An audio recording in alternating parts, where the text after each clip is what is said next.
आनंद मासिक पत्रिका अंक 1 प्रतिलेखन संख्या 19 एवं 20 गति 85 शब्द प्रति मिनट। भाइयों, हम तो स्वतंत्र भारत के हैं। हमें स्वतंत्रता मिले लगभग 55 वर्ष हो गए। जिस स्वतंत्रता के लिए भारत के हिंदू और मुसलमानों ने गदर का झंडा उठाया था और अपना खून बहाया था, जिसके लिए देश आग और तूफ़ान से होकर गुज़रा और घोर यातनाएं सही और कुर्बानियाँ की हैं, वह स्वतंत्रता मिली। अंग्रेज़ों के शासन से हमें छुटकारा मिला।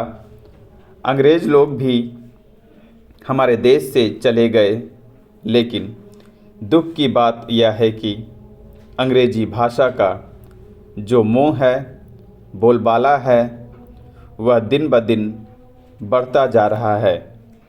इसका अंत कब तक होगा, भगवान ही जाने। क्या हमारे लिए स्वतंत्र भारत के लिए एक भाषा नहीं है? हमारे देश में जितनी भाषाएं हैं, वे सब क्या समृद्ध नहीं हैं, कमज़ोर हैं? यही प्रश्न सबके मन में उठता है, क्योंकि समय समय पर लोकसभा में हमारे भारत में जन्मे नेतागण बोलते हैं कि हमारी संपर्क भाषा रहेगी।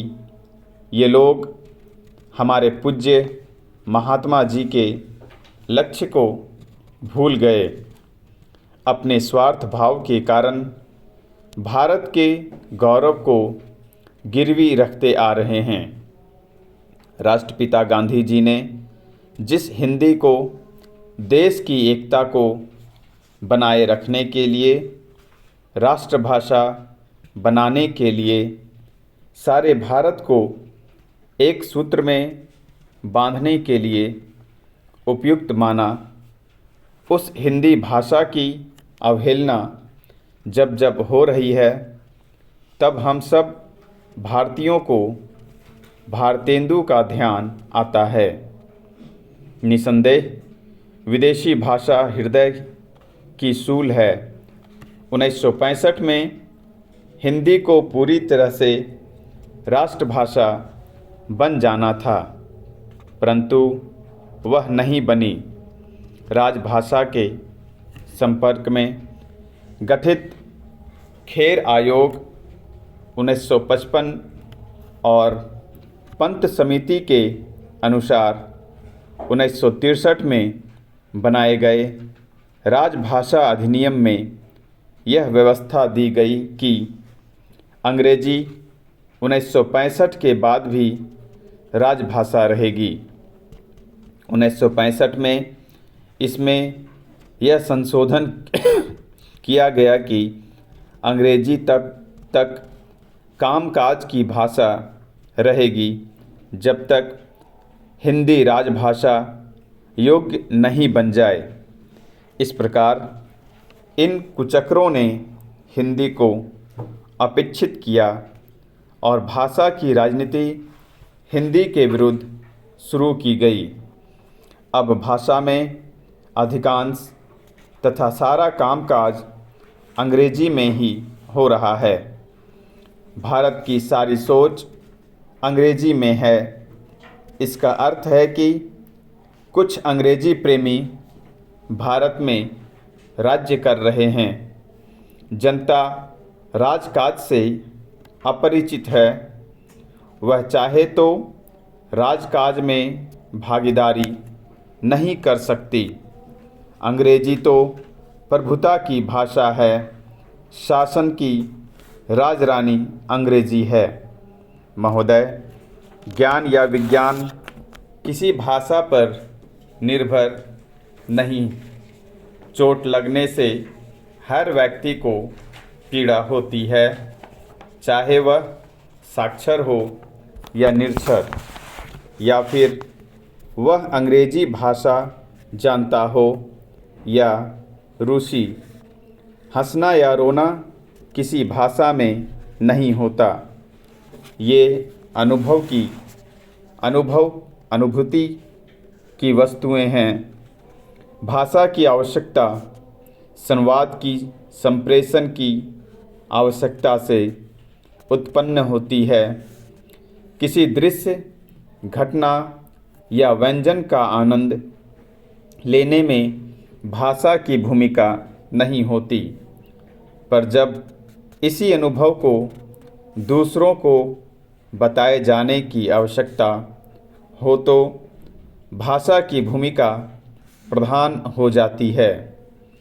भाषा जिस धरती से जन्म लेती है वहाँ उसकी जड़ें बहुत गहरी होती है। वह उस देश प्रदेश की संस्कृति का अंग बन जाती है। कुछ भी नया, अभिनव ज्ञान विज्ञान धरती से जुड़ी इस भाषा के माध्यम से ही संप्रेषित किया जा सकता है। यह सर्वमान्य है। और फिर यदि कोई वस्तु, कोई ज्ञान, कोई विज्ञान जनसाधारण को दिया जाना है तो वह जनसाधारण की भाषा में ही होना चाहिए। महाकवि तुलसीदास ने इसी उद्देश्य से रामचरितमानस की रचना लोक भाषा में की। बुद्ध को जो ज्ञान प्राप्त हुआ उसे संस्कृत भाषा के माध्यम से ही नहीं, तत्कालीन जनसाधारण की भाषा पाली के माध्यम से लोगों तक पहुंचाया, ताकि अधिकाधिक लोगों तक इसका लाभ पहुँचे। हिंदी के संदर्भ में भारतेंदु हरिश्चंद्र ने कहा था, निज भाषा उन्नति सब उन्नति का मूल। हिंदी हमारे देश की जनसाधारण की भाषा है, जो यहीं जन्मी, यहीं पनपी। यह बहुसंख्यकों की भाषा है। यह राजभाषा भी है।